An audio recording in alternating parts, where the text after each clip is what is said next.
हरणिवेशरमणीय दर्शनम् मन्दहासरुचिराननाम्बुजम् पूजितं सुरनरोत्तमेर्मुदा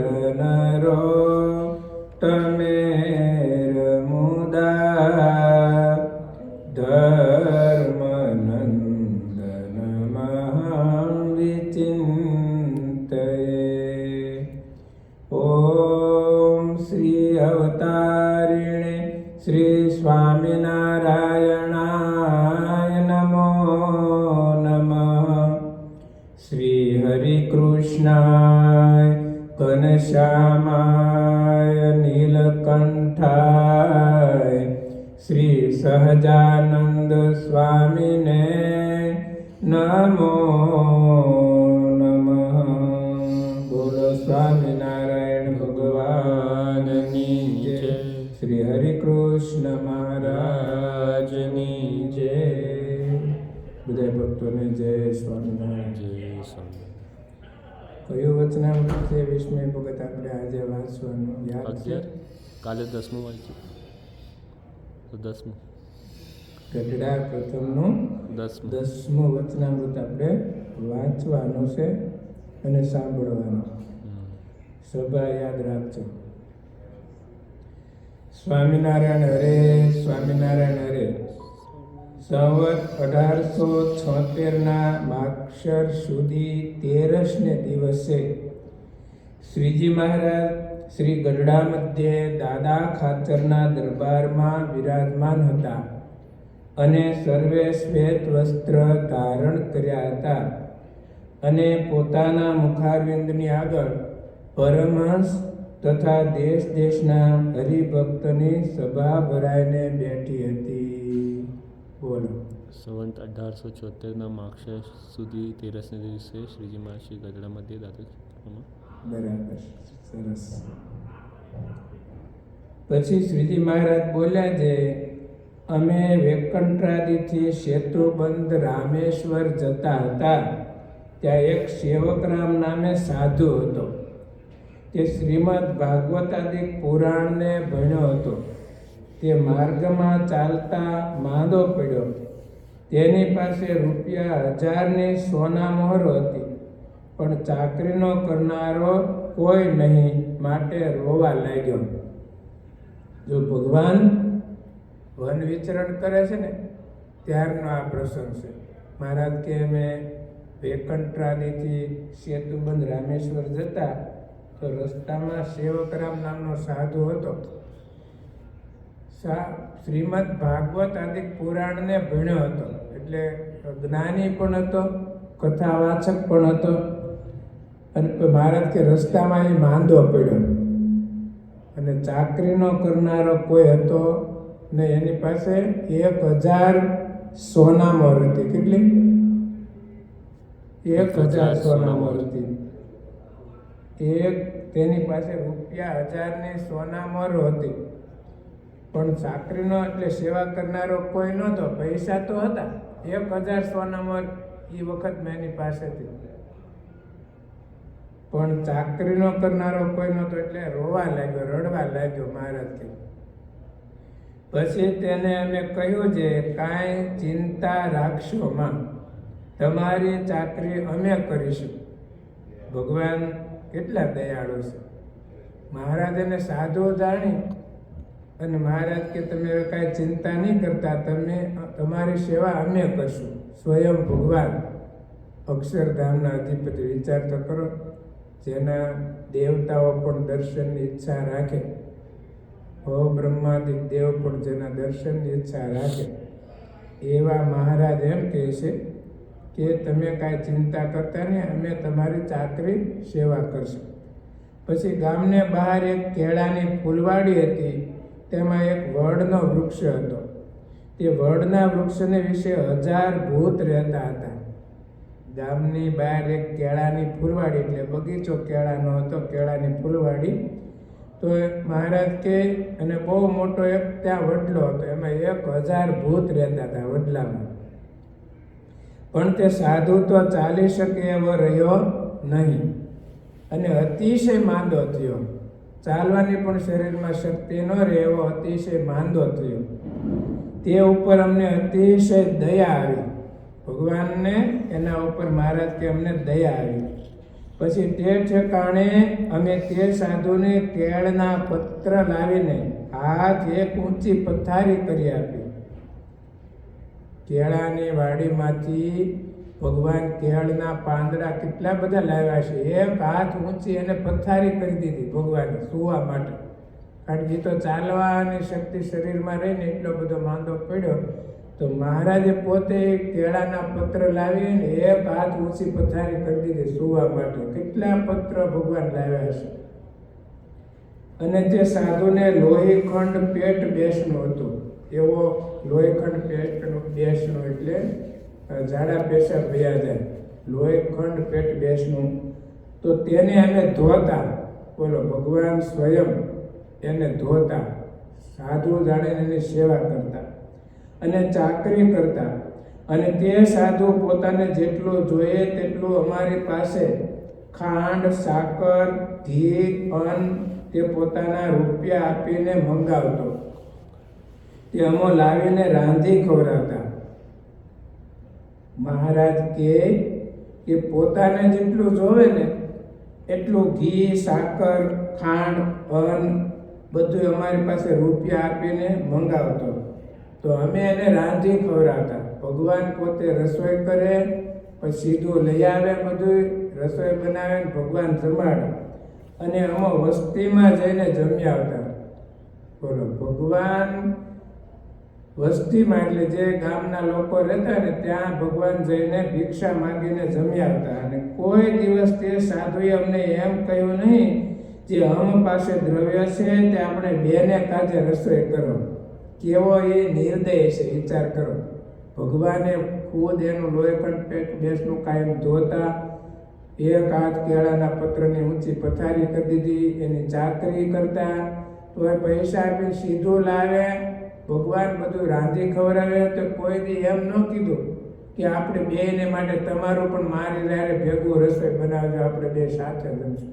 એ કેટલો નિર્દય છે, વિચાર કરો. મહારાજ કે અમે તો વસ્તીમાં જઈને જમી આવતા અને તમે પણ આમ ભેળા જમો, આવું કોઈ દી એણે કીધું નહીં. પછી એમ સેવા કરતે થકે તે સાધુ 2 માસે કાંઈક સાજો થયો. 2 મહિના સુધી ભગવાન નીલકંઠ વર્ણી વેશે વનની વાટ લીધી ને ત્યારે મારે 2 મહિના સુધી સેવકરામની સેવા કરી. વિચાર કરો, 2 મહિના. પછી સેતુબંધ રામેશ્વરને માર્ગે ચાલ્યા. કાંઈક 2 મહિના પછી થોડોક સાજો થયો.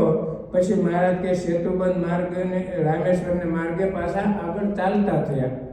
ત્યારે તેનો ભાર મણ એક હતો તે અમારી પાસે ઉપડાવતો. કેવો?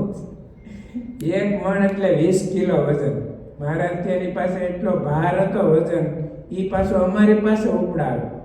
અને પોતે તો એક માળા લઈને ચાલતો. ભગતનો દીકરો થઈ ગયો પોતે પાસે માળા લઈને ભગવાન પાસે મણ એકનો ભાર ઉપડાવે, પોતે પાસે માળા લઈને હાલતો ભગવાનની હારે. અને મહારાજ અને દેહ પણ સાજો અને 1 શેર ઘી જમીને પચાવે એવો સમર્થ થયો. શરીરમાં હાવ સાજો થઈ ગયો. ભગવાને 2 મહિના સેવા કરી, રાંધી ખવડાવ્યું મહારાજે, એટલે સાજો થયો. અને કેવો સાજો થયો? જમીને 1 શેર ઘી પચાવે. શેર ઘીમાં ખબર પડે ને કેટલું થાય? 500 ગ્રામ. ખબર પડે? 500 ગ્રામ ઘી જમીન પચાવી દે ને એટલો તાકાત વાળો થઈ ગયો, એવો સાજો થયો.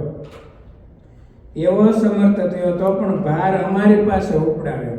બોલો, એટલો બધો તાકાત વાળો થયો. જમીન 1 શેર ઘી પચાવી જાય તોય મહારાજ કે અમારી પાસે મણ એકનો ભાર ઉપડાવતો. સેવકરામ વનમાં મળ્યો હતો ને ભગવાનને.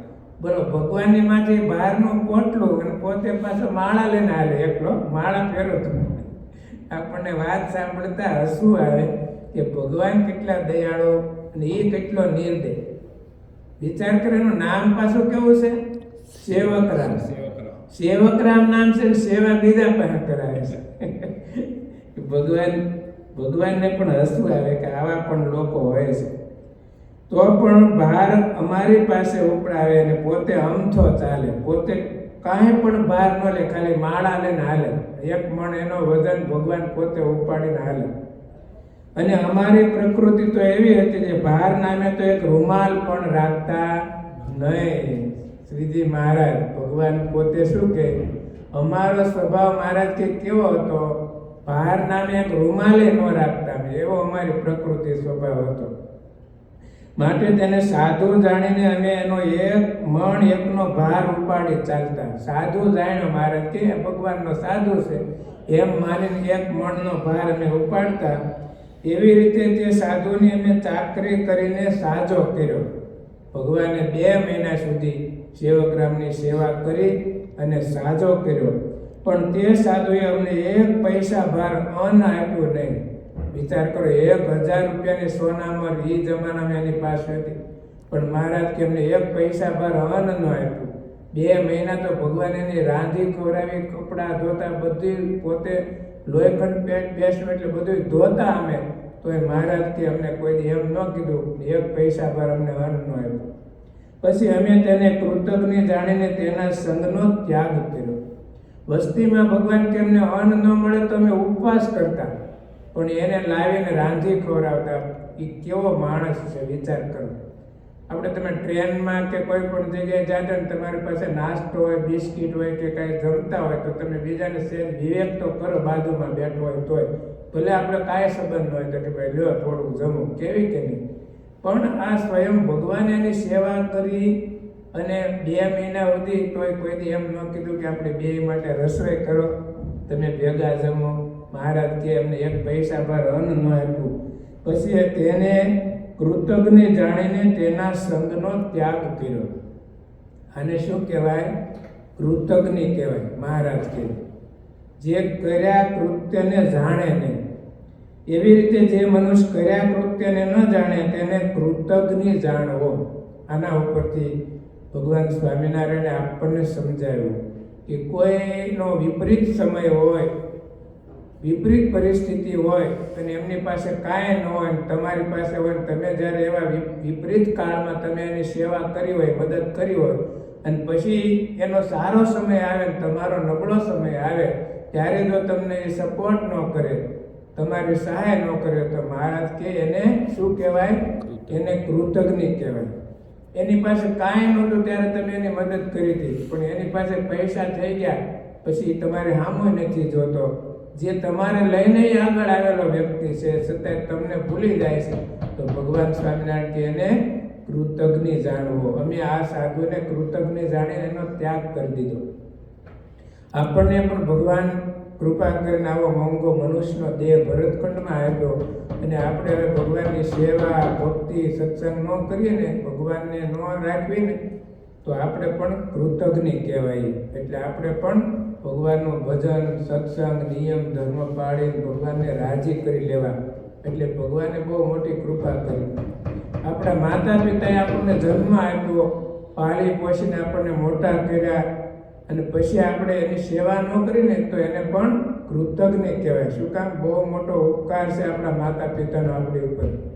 15 વર્ષ સુધી તો આપણી મા બાપે સેવા કરી આપણી, પછી આપણે એને ભૂલી જઈએ તો મહારાજ કહે કે એ પણ કૃતજ્ઞ કહેવાય. જે કર્યા કૃત્યને ન જાણે, જેણે બહુ આપણી સેવા કરી, નાનપણમાં આપણા સ્વભાવ બધા સહન કર્યા, પછી વૃદ્ધાવસ્થામાં આપણે એને વૃદ્ધાશ્રમમાં મૂકીને સેવા ન કરી, તો મહારાજ કે એને પણ ટૂંકમાં ભગવાન એમ કે કર્યા કૃત્યને ન જાણે, એને કૃતજ્ઞ જાણીને એનો ત્યાગ કરવો, પછી એવાનો સંગ કરવો નહીં. અને કોઈ મનુષ્ય, હવે ફરી બીજી વાત મહારાજ કરે છે કે કોઈ મનુષ્યએ કાંઈ પાપ કર્યું અને તેણે તે પાપનું યથાશાસ્ત્ર પ્રાયશ્ચિત કર્યું, અને વળી તેને તે પાપે યુક્ત જે કહે તેને પણ કૃતજ્ઞ જાણવો.